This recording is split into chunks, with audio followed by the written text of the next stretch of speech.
was good to get the victory on the road down in Pasadena. It was a hard-fought game, obviously. Went down to the wire.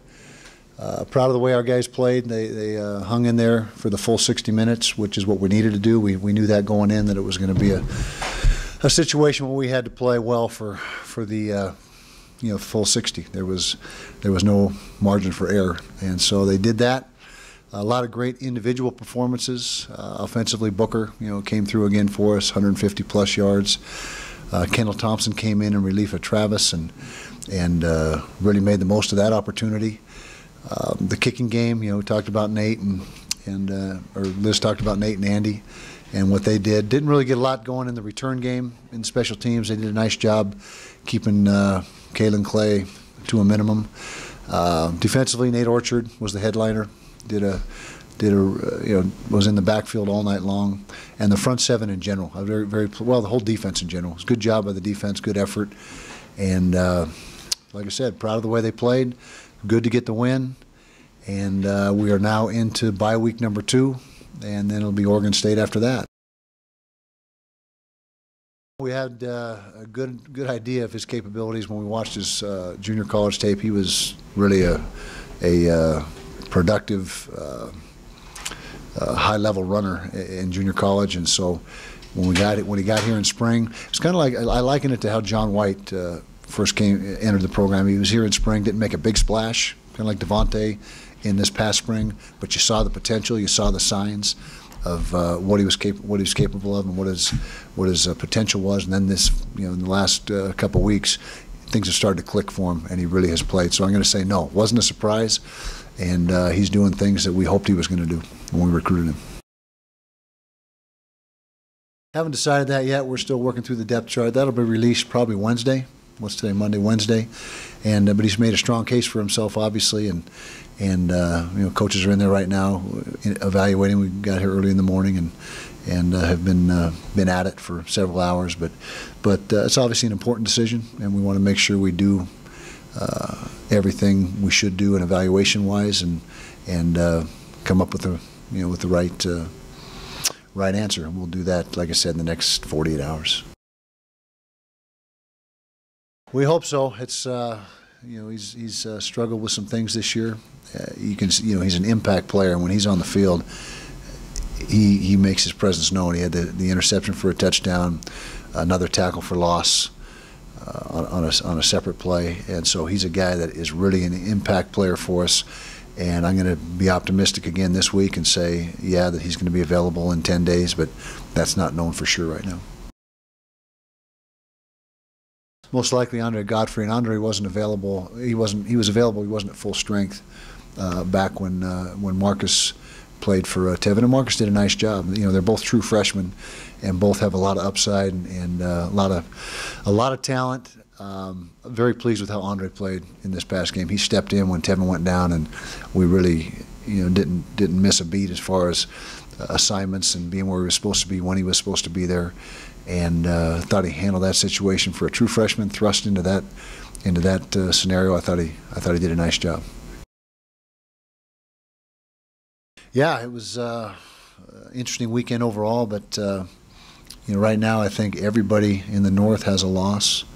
I think there's only one team in the South, Arizona. I think Arizona's the one team in the conference that doesn't have a conference loss, and so it's interesting to say the least.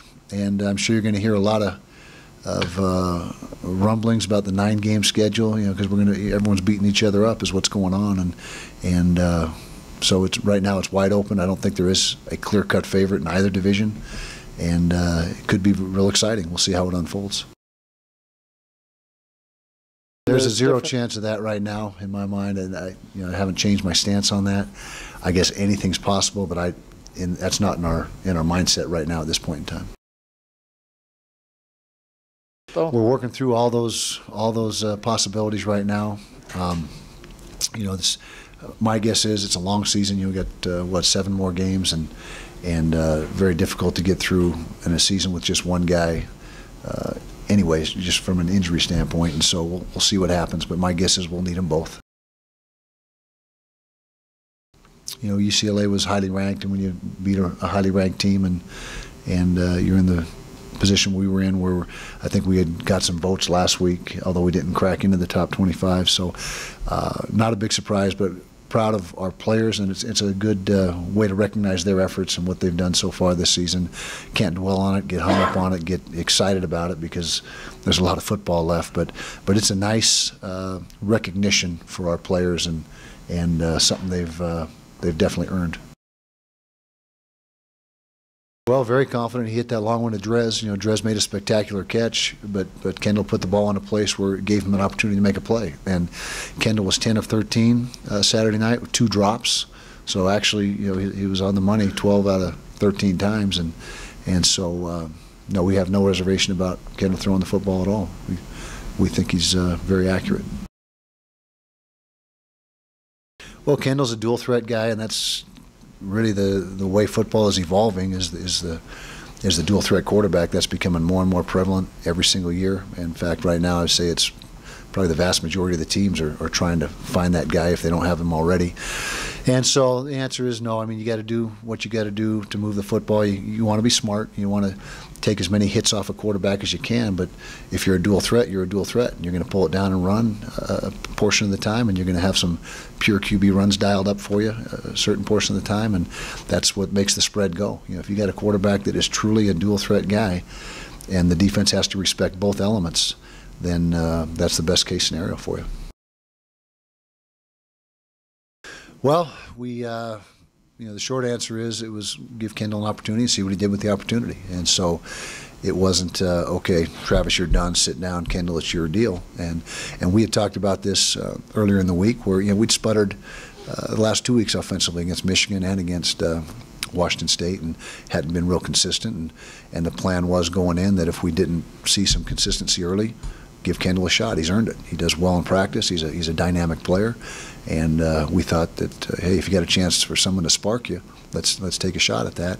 And when Kendall came in, the first series was another 3 and out, but after that we started moving the football, and it was very apparent at that point in time that we wanted to stick with the change.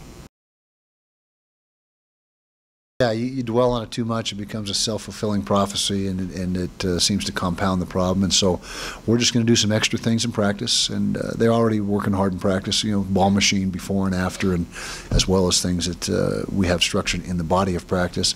But there's some things we're going to do to try to increase the level of focus and concentration on just making the catch, catching the football, and there's some things that we have in mind, and so we'll address it. But like you said, if you harp on it too much, then I think you start to go the other way and start to get even more negative results. Well, we really like our front. I said that, well, I've been saying that for 10 years. The defensive front has been a strength of ours and a strong suit for a lot of years. We had great sack production last year. We've had good sack production up to the UCLA game, and then obviously a breakout game with our sacks and tackle for losses in that game. But I'm not going to say that we had any one or 2 offensive linemen of theirs pegged as weak spots. We just feel good about our defensive line, and it's headlined by Nate Orchard. He's the leader of that group, probably the leader of the football team.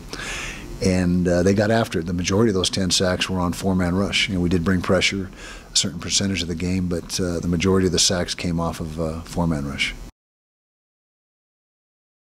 It was phenomenal, and said in fall camp, if we're going to be a good defense, Nate Orchard needs to be a force off the edge, and he's been just that through 5 games.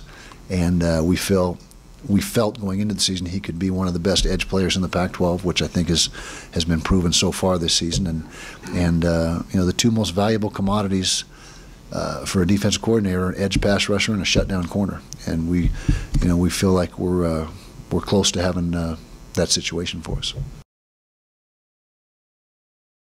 Now, this is a little bit different bye week. We have a Thursday contest rather than a Saturday contest, and so that makes you structure the bye week a little bit differently, and the downtime, rather than coming towards the end of the week, comes early in the week. So they'll come in today and watch the film. You get a good weight room session, and then we'll give them a couple of days off and get started on Thursday on the field for Oregon State. Game. Well, time will tell. For certain, it's a big plus for us to get a road win with a team of the caliber of UCLA. I mean, that's a good football team. They got tons of talent. They're loaded. It's the Rose Bowl, a great environment, and so that's a good win for us. But you got to keep going. I mean, there's no telling what the future holds. But we hope that it gives us confidence and momentum going forward.